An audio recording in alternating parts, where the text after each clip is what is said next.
I have no idea where they got all that information from. You know, it really goes much beyond what I've done probably, but thank you so much. All right, this is, I see a lot of familiar faces in the audience, which makes me very comfortable. Otherwise, I'm not a stage person at all. My topic for today is merchandisers' performance and supply chain competitiveness of the apparel export companies. Like it was mentioned earlier by Mr. Saxena, that this is a part of my PhD thesis, which I've just sort of submitted to Delhi University.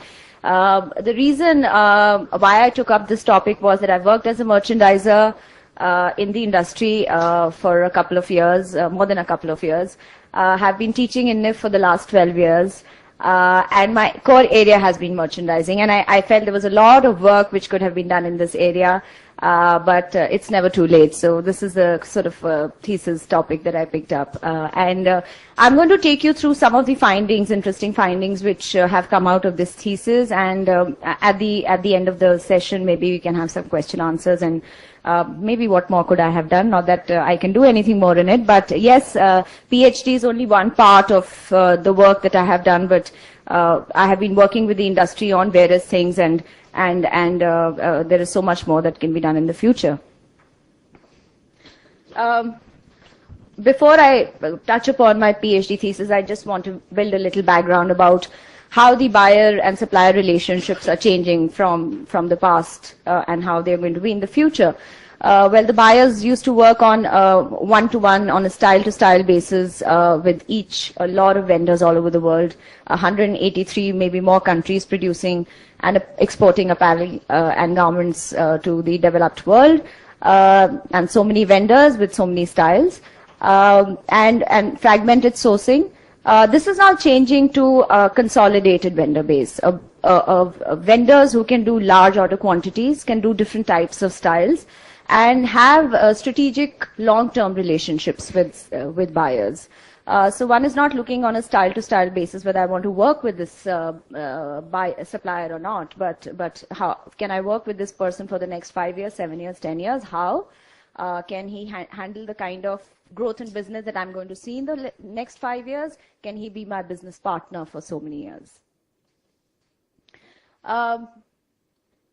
The suppliers are playing a very increasingly larger role in the supply chain. So if you look on the left side of the board, a lot of these functions were earlier done by buyers. So consumer research was done by the buyers, demand forecasting was done by the buyer, warehousing and logistics. And most of these functions, if you see on the right side of the board, are shifting to suppliers. So suppliers are expected to do consumer research for their buyers, demand forecasting, design, of course, absolutely.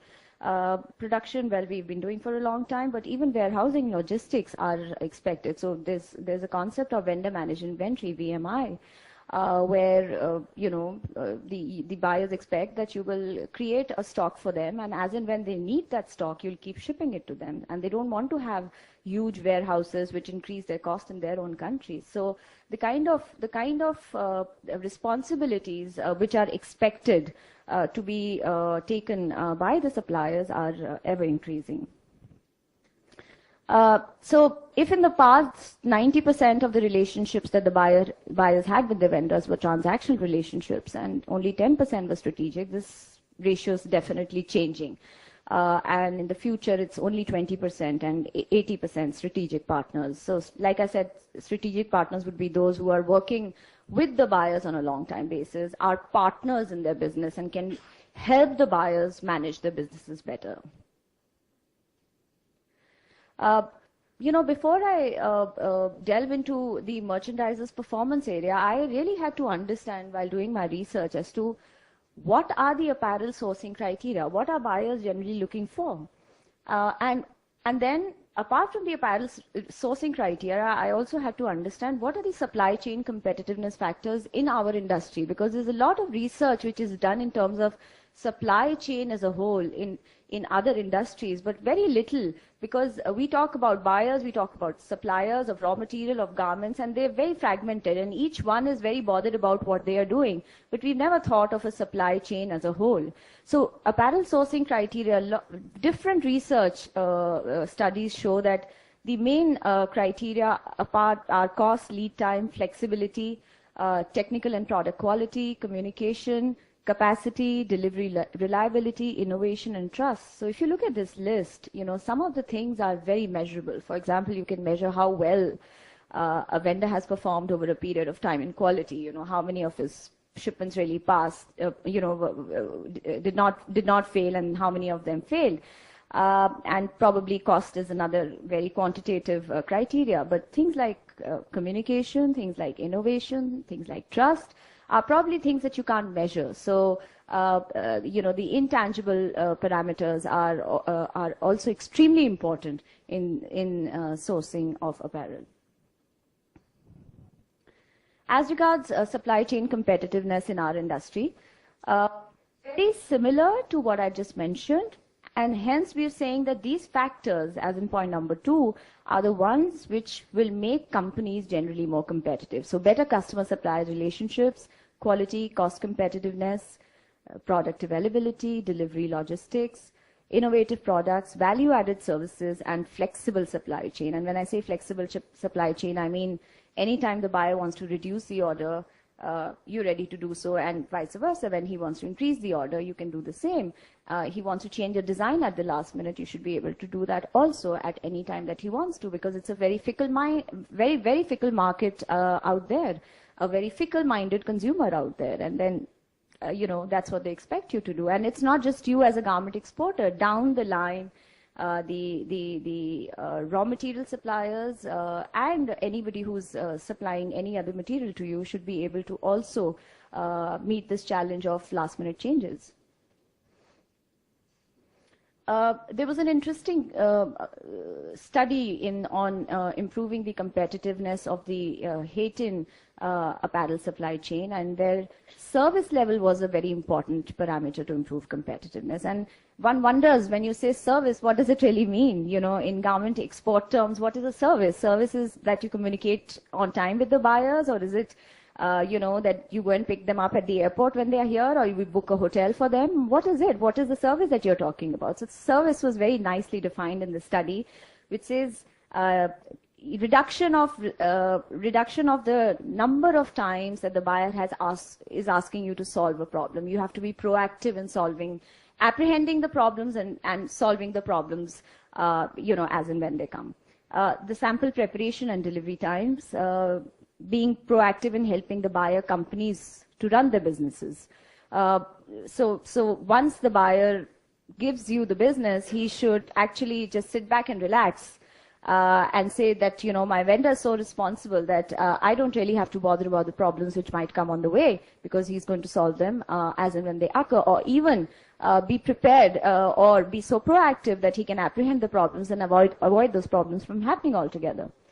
Watching the marketplace for the type of products that they produce, bringing new ideas. So, this innovation, new ideas bringing, new product development, I think is a very, very important factor in the industry, and which is, in terms of increasing in importance, it's only going to, take a huge shape. Again, very little work on Indian apparel exports. There's been a lot of work on the textile industry, the people who produce fabrics and things like that, but Indian apparel exports per se. So there was one study by CRISIL which said, how can the Indian the garment exporters, enhance their competitiveness? And 3 main things which came out of the study were that people have to look at their core strengths and create their own niche. So each company has to say, this is what I am good at, this is what my niche product is, this is what my competency is, and I'm going to work on this competency. The other was market responsiveness, and the study took price, quality, and quantity as taken factors, or factors for granted, and it says the other factors that you have to look for is communication, transparency, delivery timeliness, and the social and environmental aspects. And the third point, which I think a lot of the owners of factories who are sitting in this audience would agree with me, that most garment units are family-owned businesses. And infusion of some professional management at senior level could actually bring in some new management practices in the organizations. Also investments in IT and communications. When I say IT, I mean information technology. Looking at the role of merchandiser, we've discussed this many times, probably at this stage itself, where I've always said that the merchandisers have to juggle with so many things at the same time. You don't have a choice, but that's what your job is like. So right from the stage of product development and sampling to fabric and trim sourcing, to costing and negotiations, to production planning, to just name an activity in a garment export company, and in some company or the other, merchandisers would be doing that activity as well. So, of course, every company is different. Some companies would have a very clear profile for merchandisers. However, in most companies, merchandisers are doing most of these things, at least are expected to do most of these things. Even if it's in terms of only a follow-up or coordination, but yes, they are involved in some way or the other. I did find a study. I didn't find a merchandiser study in the which talked about merchandisers on the export side of the world, but on the buying side of the world, a study showed me that the people who help their companies source, the sourcing personnel, their daily duties would be these: vendor management, product development, production, management, and internal collaboration. And the kind of skills which are probably required for these personnel, that's what the study said, is organizational and multitasking skills. I just showed you a slide which had those balls juggling in somebody's hand, and I said that's what a merchandiser's job is. So we are talking about multitasking skills here, computer skills and communication skills. So on both sides of the world, for whatever reasons, on the developed side or the buying side of the world, it's a very, very challenging market. We all know that, and we've all gone through it, and we are going through it. We know that merchandisers have a very large role to play and a tough job to do. Similarly, on this side of the world, the export merchandising, we are also looking at increasing number of responsibilities.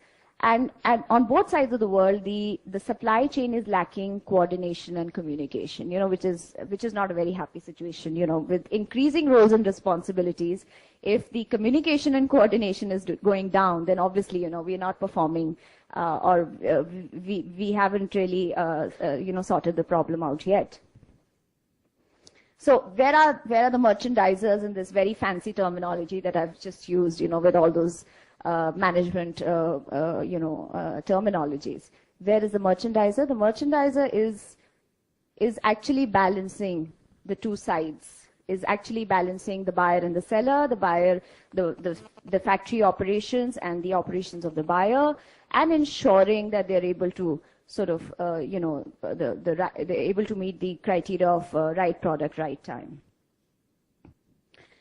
Coming to my research, the main objectives of the research was to understand I wanted to know whether people are really currently assessing merchandiser performance. If they are, that's very good. I wanted to know what are the current parameters for assessing merchandisers' performance. Then, based on the current merchandiser performance, if there's anything else beyond that they would like to assess, and then try to see how merchandiser performance can be interrelated with supply chain competitiveness, which is a merchandiser's performance really affecting the supply chain competitiveness? Maybe yes, maybe no. And if it's not, then, probably the role needs a better definition, a smaller definition with not so many things to be done. And if it is, then we really need to look at the job seriously and see what can we do to make these people better. So my sample size was about, I started with, I selected about 92 companies in Delhi NCR region, out of which 80 companies responded, which is a good sample size for me to start with. And it primarily took into account apparel export manufacturing companies, buying agencies, and some of the apparel buyers. Most of the people were in the range of, in terms of turnover, annual sales turnover in the area of 20 to 50 crores, a couple on 56 to 90 crore annual sales turnover. Well, the first question, does the merchandiser performance affect the business result of the organization? And 72% people sort of strongly agreed with this statement. They said, of course it does. You know, it was a very, it was not a very difficult to, it was not very difficult for me to analyze this because the answers were very clear. I'm not sure what the 3% were thinking when they answered strongly disagree. I would not be able to comment on that, but yes, we did have people who strongly disagreed with it. That's all right. That tends to happen in statistics. You know, you're supposed to get the entire gamut, of answers, which is fine. So I'm going to concentrate on these 72 and even the 25% who would agree. There's a very small difference between strongly agree and agree when you're taking answers or expecting answers like that. So I would say that most people think that the merchandiser's performance does affect the business result of the organization. Now, what is the contribution? Because the merchandiser is supposed to do so many jobs in the industry, in their factories, how much is an organization really dependent on a merchandiser to successfully execute an order?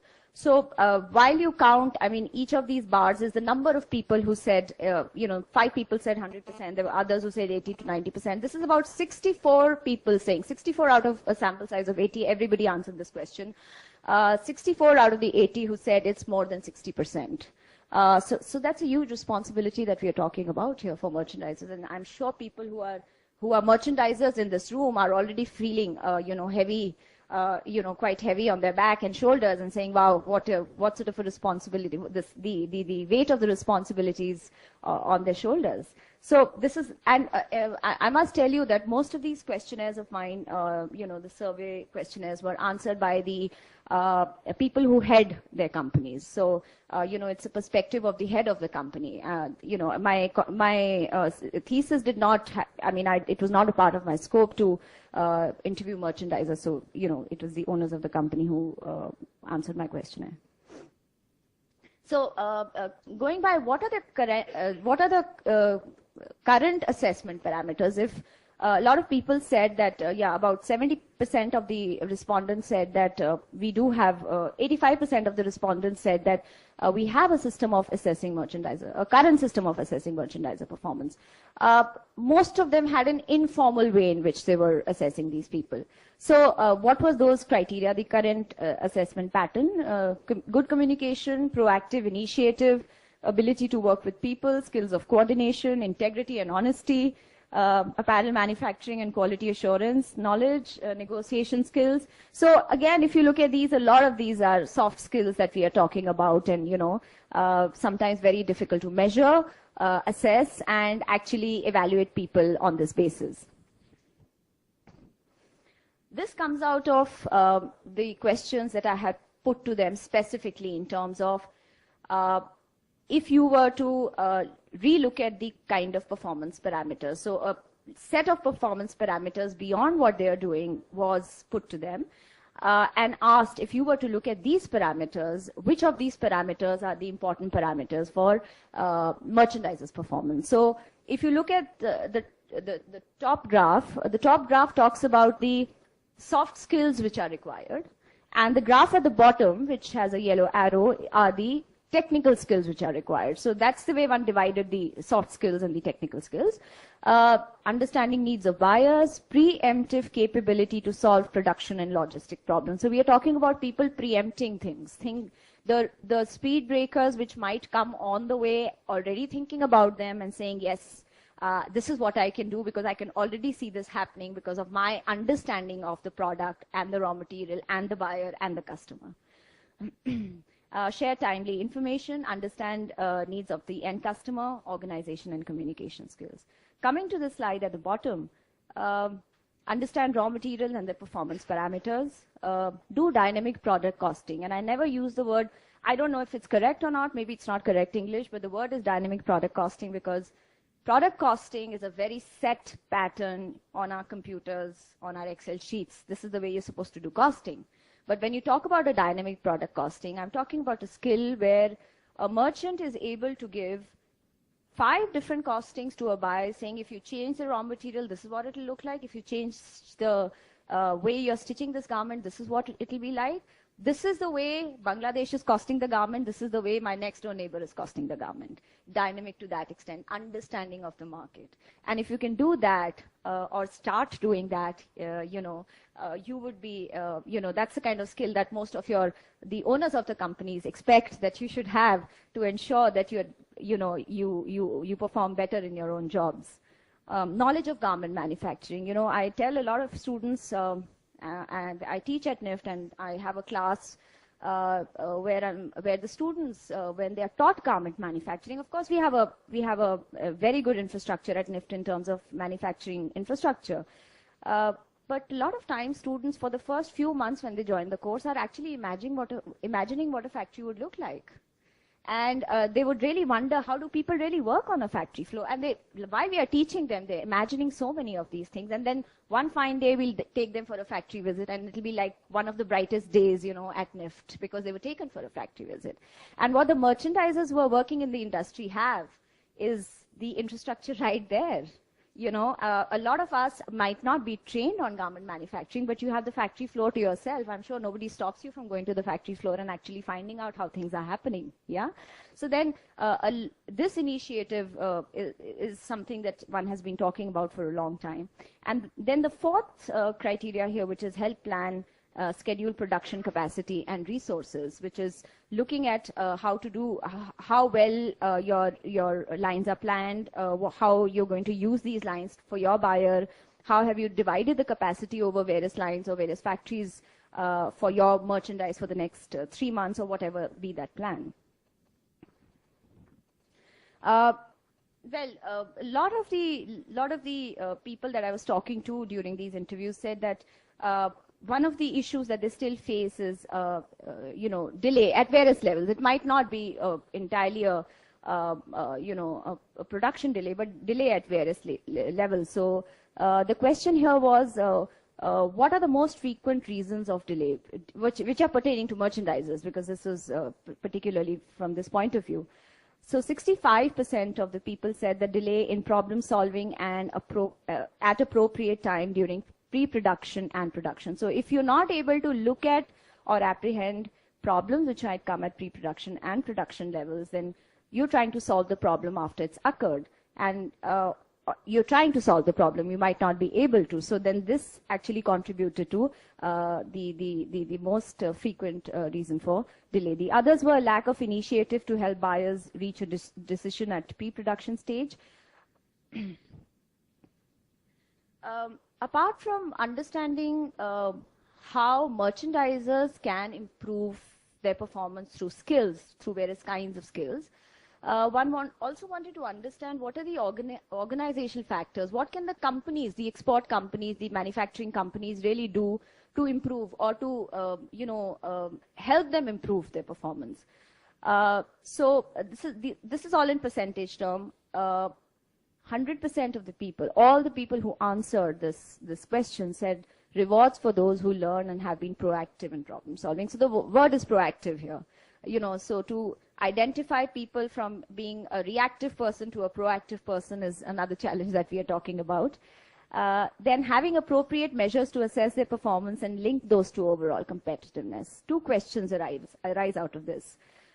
First is, of course, like I've been saying, assessment of performance. But the more important question is, how do you know what parameters actually make you more competitive?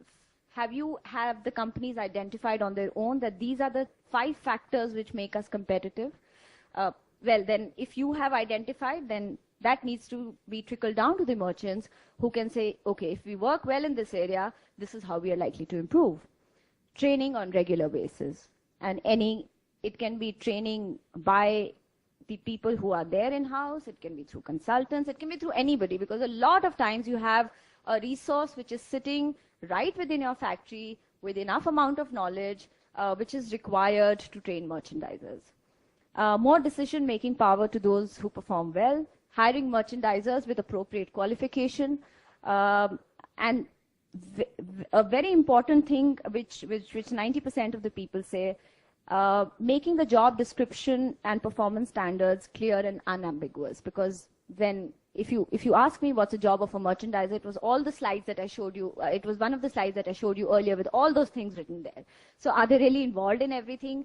What is the percentage of contribution in each of those activities? And if a merchandiser is evaluated at the end of the year, is the weightage given to each of those activities equal, or is there more weightage given to certain activities because they have to concentrate on certain activities more than the others? So in terms of, performance standards. Then strengthening their own production and quality systems, enhancing the use of information and communication technology tools for better coordination. We heard a great presentation, by Optitex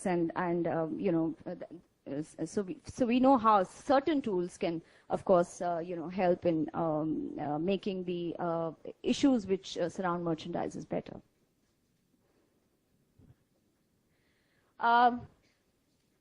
I'm not going to take too much time on this slide. This was one of the questions which said there are certain routine tasks which are expected from merchandisers. They have to do it every day on a daily basis. And these people were asked, in your company, how often are these tasks, how frequently or how often are these tasks undertaken by the merchandisers? So the ones which have been highlighted in red are the ones which are alarming me. Updating themselves on new developments, only 17.1% of the respondents said that our merchants have the initiative to update themselves on new developments regularly, only 17.1%. And the last one, I don't know. I keep looking at my data to see if I've, done it correctly. Maintain and follow TNA calendar, 42.5%. It's not even half the people who said that people are, merchandisers in the organizations are maintaining and following TNA calendar. But let me tell you, I've looked at my data again and again, and data looks correct. Yeah, so that was the surprising part.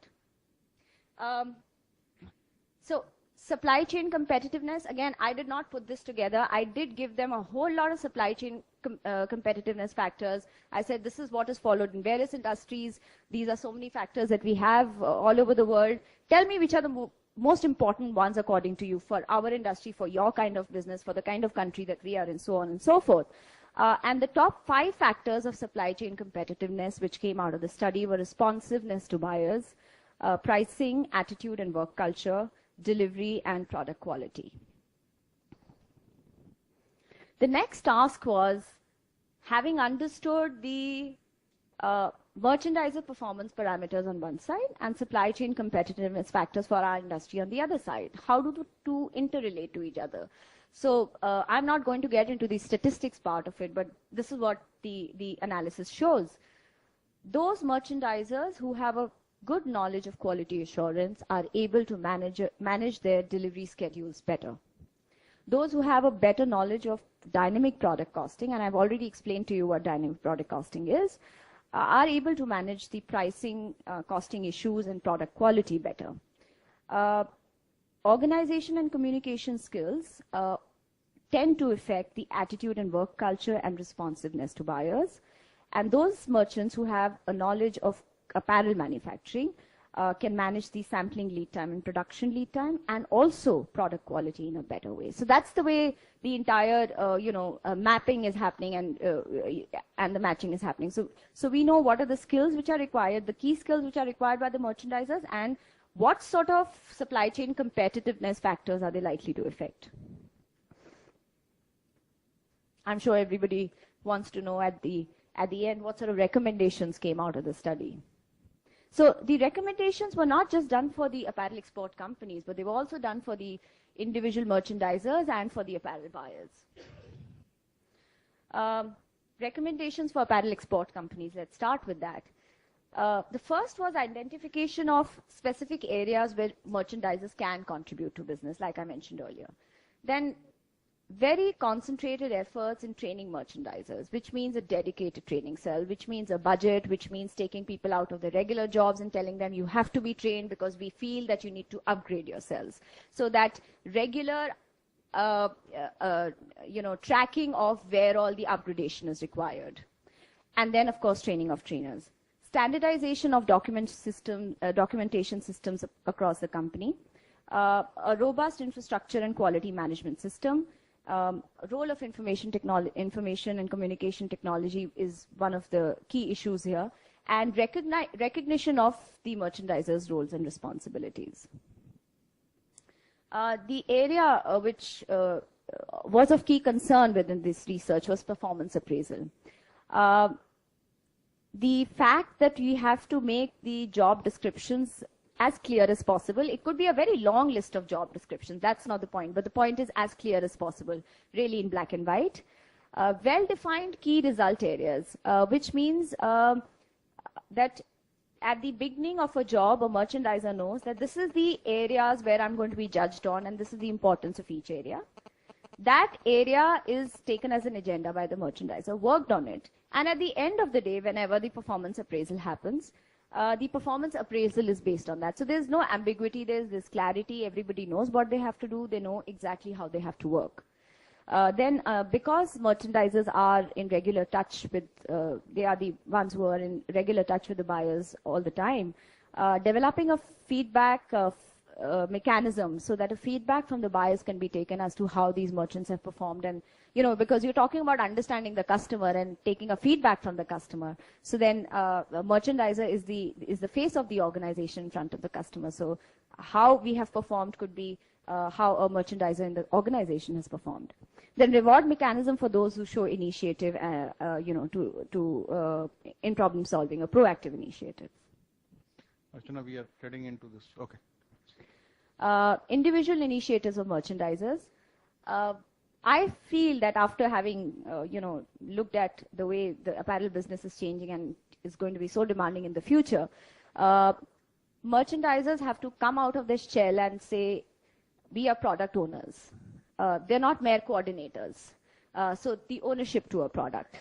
So the interest in a product in terms of the raw material, in terms of the way the garment is put together, in terms of the logistics of the garment, they have to be on their toes all the time and understanding manufacturing and quality requirements.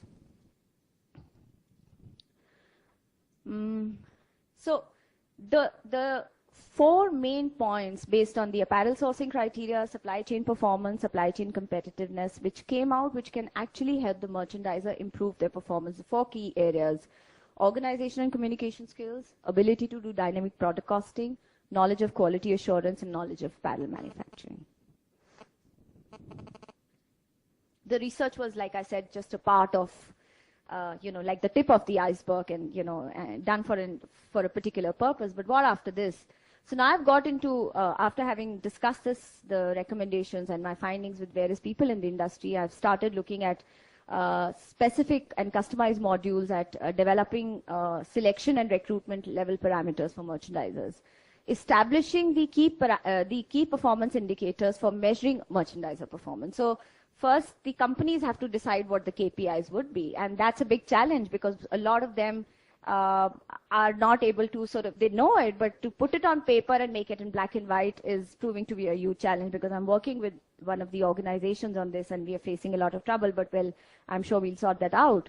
Merchandiser training at individual level as well as training of trainers all the time, because the trainers need to keep upgrading themselves, and standardizing documentation procedures within the factories. Thank you. Thank you, Archana.